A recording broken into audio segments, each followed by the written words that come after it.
Elden Ring, one of the biggest games in recent history. A game with so many exciting weapons, armor, and build options that even the Fextra Life editors can't make videos for all of them. After completing Elden Ring 3 times, then completing Dark Souls 1, 3 and Sekiro, I thought I was finally ready to truly challenge myself in this game. So here I am, playing the game at Rune Level 1, limiting my weapon options to possibly the most dull and boring weapon in the whole game. A basic dagger. The rules are simple. The only 2 weapons I can use are a basic dagger and a parrying dagger, and I can't level my character. The challenge ends when Elden Beast is dead. I cracked open a new save, picked the Wretch class, and this immediately brought me to my first problem. The Wretch class starts with a club and not a dagger. Luckily, I had handled this in my prep for the run, and found out that the Twin Maiden Husks sell a dagger for 400 runes in the Round Table Hold. So, I fell off the Chapel of Anticipation, proceeded to run a marathon through Limgrave, picking up golden runes from the ground like a madman, and then I collected Torrent, taking him on an inaugural ride to Liurnia so Melina would bloody ooh me to the Round Table Hold. From here, I bought the dagger, and so now I could finally deal damage. All I needed to do now was exactly the same thing I just did, but for the parrying dagger sold by Patches. Well, maybe not the exact same thing, as it required using the exit out strat to de-aggro the invader outside the cave, and then actually fighting Patches. Which I managed with the help of some backstabs, but I digress. After all that, I'm finally ready to fight Margit, right? Well, not quite. I realised I needed 14 dex to wield the parrying dagger. This meant one last detour to grab Radagon's Soul Seal from Caelid. This item grants the equivalent stats of 20 levels at the cost of a significant increase to damage taken, which was more than fine considering dying more quickly than instantly isn't exactly possible. Finally, since this trip was already a substantial enough detour, I grabbed both halves of the Dectus medallion, which would help me a lot later on in the run. Alright, it's Margit time.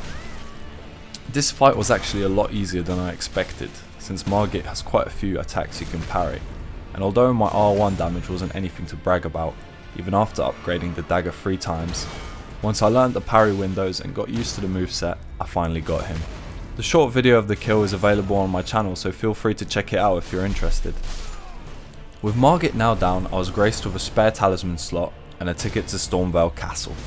I now considered what I could do to help me deal a little bit more damage with my dagger, as I knew Godrick didn't have any attacks I could parry, so I'd be purely reliant on my R1 attacks. The solution would be everyone's favourite status effect, bleed. Okay, hear me out. I didn't originally want to use bleed for this challenge, but in the end I decided that there was a higher chance of me rage quitting instead of completing it without its help. And let's not forget that in the end the challenge is a Rune Level 1 dagger only, not a Rune Level 1 dagger only with no bleed. Also, Radagon and Elden Beast don't take bleed damage, so if I can beat those 2 without bleed, I most likely could do it for every boss. I'd just rather not spend 10 hours on each boss, raging and swearing. Anyway, back to the video. I went back to Fort Height and killed the knight to get the Bloodblade Ash of War, allowing me to get a bleed proc of 60 on the dagger, and a high damage L2 for when I'm two-handing the weapon. I also wanted to get 2 more talismans, which would diversify my options when fighting enemies. I opted to first get the Blue Dancer Charm from a cave in Limgrave. This increases attack with lower equip load. For me, this gave a damage increase of 15%, which at this point wasn't huge, but it would definitely help me when I managed to upgrade the dagger more. The second talisman was the Ritual Sword Talisman from the Lux Ruins in the Altus Plateau. This one gave me a 10% damage boost while at full health. I had to use the Dectus medallion and kill a demi-human queen boss for this, which at level 1 actually made me realise how many bosses I must have made redundant on my casual playthroughs of the game. This boss was actually pretty cool. It wasn't anything mind-blowing, but I would probably give it a rating similar to Oseros in DS3, maybe a bit better in terms of the context. It's satisfactory compared to other bosses, but for sure more than I would have expected for just a Ruins boss. With both medallions collected, I made one last trip to fight the Erdtree Avatar in Limgrave and get the Opaline Bubble Tear for my physic. This would allow me to take an extra hit in fights and is an RL1 essential. With all that preparation, I ran through Stormvale, and finally made it to Godrick's fog wall.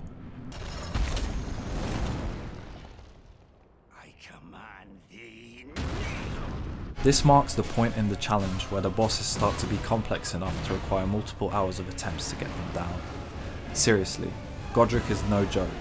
He has an insanely varied moveset which changes substantially in the second phase.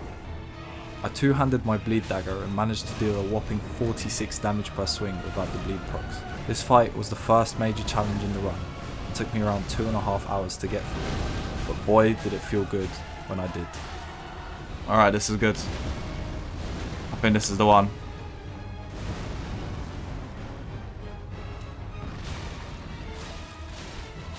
Yes! Yes! Come on. Unsurprisingly, Godrick was only the beginning of my struggles.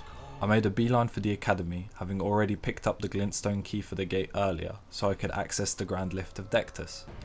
Here I made a big decision. I decided to leave the Red Wolf and Rennala alone for now, and use the help of a hungry zombie to deliver me to the abductor virgin at the bottom of the academy.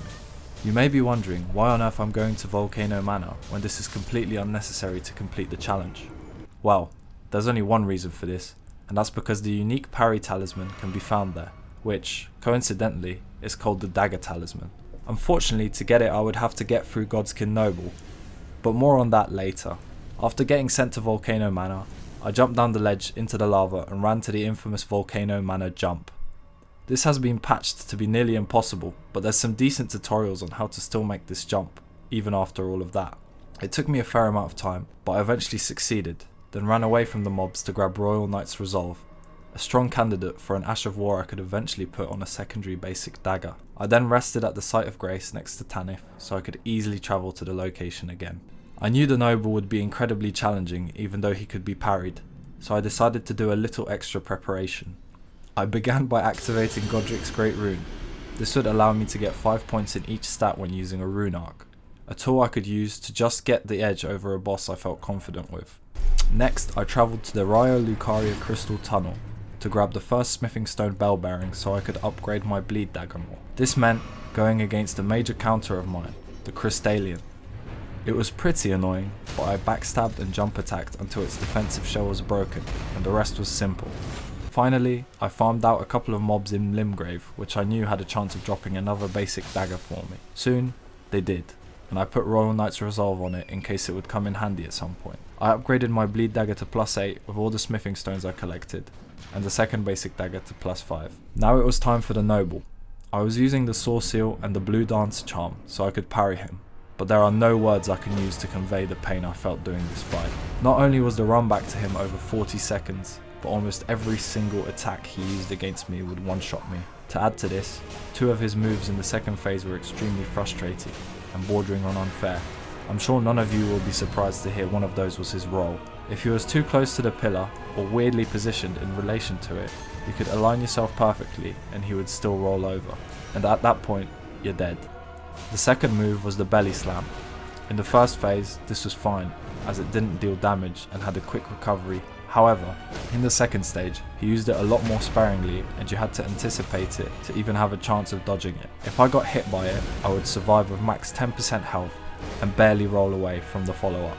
So at least there's that, but I pray for any people doing no hit runs of this guy. His triple stab move in phase 2 was also really annoying. However, once I got the parry down for it, it was manageable.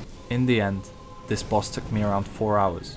My main strategy was to try and bait out as many single stabs as I could, as I had around the 90% success rate of parrying those. Additionally, I would pop my physic during the transition to phase 2, where I would try my luck on whether or not I'd get insta-killed by his roll or not. Just listen to the sigh of relief when I finally got him. Yes! Yes! Yes! From here, it was just a short trip to the Stone Sword Fog Door, through which I could find the dagger talisman. This boosts my riposte damage by 17%, which will be extremely useful against Margit and Godskin Duo in the future. I returned to Raya Lucaria, bashed my head against Red Wolf for 90 minutes, pulled the patches on the Carrion Knight, and finally took on Rennala, the final hurdle between me and Lanedale. I admit I underestimated her a little bit, however, she was still nothing compared to the Godskin Noble.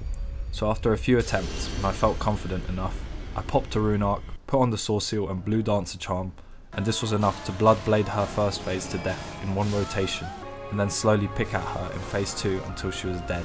With her great rune, I could now collect my third talisman slot from the finger reader crone in the round table hold, which is going to be a significant power increase. This concludes part 1 of the video, and I am extremely happy to have managed to make it this far, even if it took a total of around 16 hours in-game time. There are still 8 bosses left, and I hope to tackle at least 4 of them in the next part. Finally, before I go, I just wanted to say this is my first analysis / post-game commentary type video. I even wrote a script and everything, so if you enjoyed what I put together, it would mean the world to me if you could like the video and subscribe to my channel. Thank you all for watching, and I'll see you all in the next video.